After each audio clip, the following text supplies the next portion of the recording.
By the time you listen to this episode to the end, I'm certainly sure that you'll find something very relatable to you.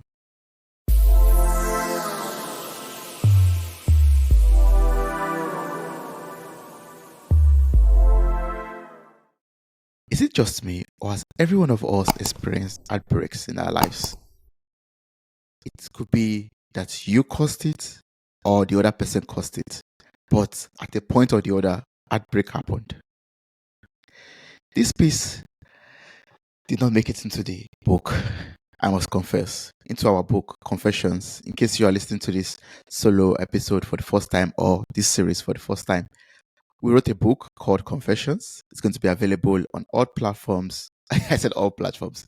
On Amazon, Barnes& and Nobles, Lulu is added to the list, and some other platforms from the 1st of November. And this piece did not make it, but it definitely inspired some of the characters that made it to the book. Yeah, it's something that is very difficult to talk about, because it has to do with feelings and has to do with emotions. And some people say big boys don't cry. I don't agree totally to that fact. So I would love us to go on this journey of talking about this in the little that we can. Yes, so as I said, this piece did not make it into the book in its pure form, but it has been in my notes for almost 3 years now. And I believe this is the moment for me to read it to you. So here it goes. Have you ever built up a friendship or a relationship to a point where you start to think of great and futuristic plans for that relationship? You start to think about the person more often than usual. You even start to spend all your free time talking with them on the phone, chatting, sharing secrets, and having intimate conversations. It is a glorious feeling to always feel excited whenever their name lights up your screen and pick up your smartphone and say, oh yeah, it's that special person. Your heart pounds. You can feel it as it tenderly caresses your chest. The light from your smartphone screen. The light from your smartphone screen lights your face up. Your smartphone screen brightens up, and there's a smile on your face as you pick up your phone to answer the message. You read the message. It's not you. This is definitely on me. But this thing between us is not and cannot work. Wow. The phone drops out of your hand. You can't breathe. You cannot believe what you have just read. After months, maybe even after years of sweet moments, no single quarrel, not even once.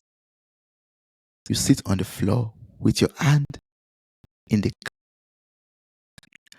After months, maybe even years of sweet memories and sweet moments, no single quarrel, not even once. You sit on the floor with your head in the clouds of confusion. What happened? What sign or message did I miss? Your heart starts to race so fast it could compete with the fastest man in the world. You picked up your phone to text back, but you can't find the words to write. Your palms are sweaty, your eyes are teary, and your body's temperature could warm up the apartment for the whole 3 months of winter. Wow, you are vibrating, your body's shaking. You don't even know what to do with yourself. Where do you start from? How do you pick up the shattered pieces of your heart? What do you do with this horrifying heartache? Now, you're having a severe headache as your brain gallops into overdrive. You place all your options on the floor, combining all possibilities and searching for the loopholes. You are in a state of unrest. What is love? Why is the heart so fragile? You continue in this state for days, trying to search for answers, trying to clear off the clouds of confusion. You slowly realize that you are not dreaming. Your beloved is no longer texting back or answering your calls. You have been ghosted. You wake up every morning with their name making your heart skip a beat. Your dear has run away like a deer.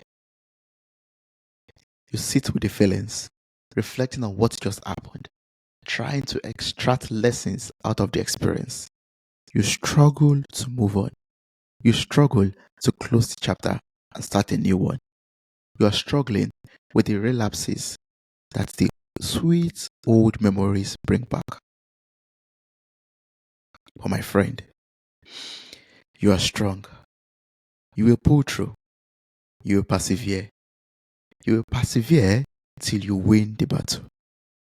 Days later, you start to gain the strength to pick yourself back up. You regain your self-confidence.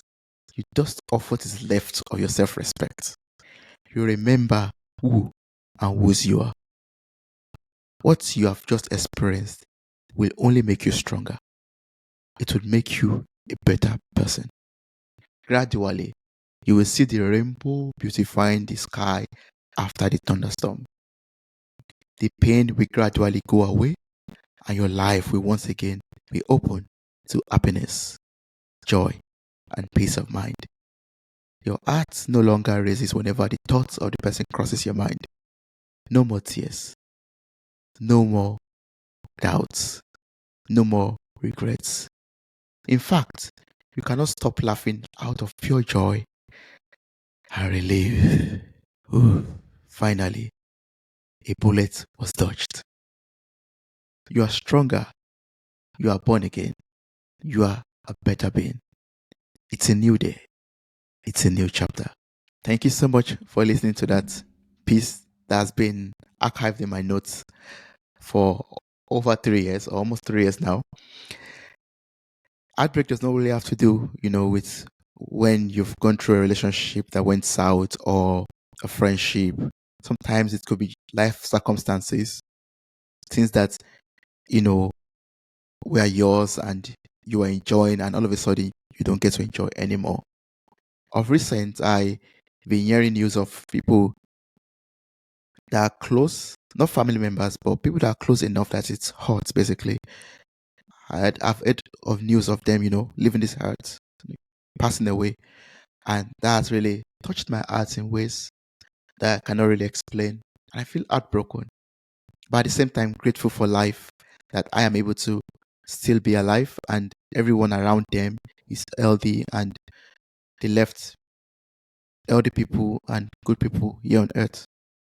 But then when you hear the news of the first one, a neighbor that's loved and you knew, you spoken to, you had some kind of contact with, then you hear of the second one, then you hear of the third one. It makes you remember how short life could be. It makes you weigh things in a different way and look at things in a different way. That heartbreak, that boy or that girl that's refused to give you attention becomes nothing, basically. When you think about everything in the bigger picture, you look at life. Life is short. Life is short to hold on to a grudge. Life is short to keep malice. Life is too short for us to stand at a point and hurt ourselves because someone hurt us. I don't know if this is relatable to you, if you've experienced anything like this, if you've ever gone through a phase in which you thought, this is my forever and ever. But then, the next day you wake up and that forever and ever becomes never. I would like you to share your experience with me. I'd like you to share your story with me also. Let us exchange experiences and go into more detail into this. I know this part and this piece did not make it to the book, but once you pick up a copy of the book, by the time you get a chance to buy it, you would see that this piece influenced the main character of the book and also influenced the struggles that were illustrated, the struggles that were illustrated in the book. I really appreciate you listening to this. Thank you so much for your love. Thank you so much for your attention. Thank you so much for listening, sharing, and subscribing. And once again, if you would like to go on this journey of podcasting, journey of videoing yourself, journey of having conversations even with other people, maybe not for podcasting, even for private purposes, you could try out riverside.fm. Riverside.fm provides you with a platform where you could record in studio quality, just like this. Click in the link in the show note of this episode and try out Riverside for free today. Thank you so much.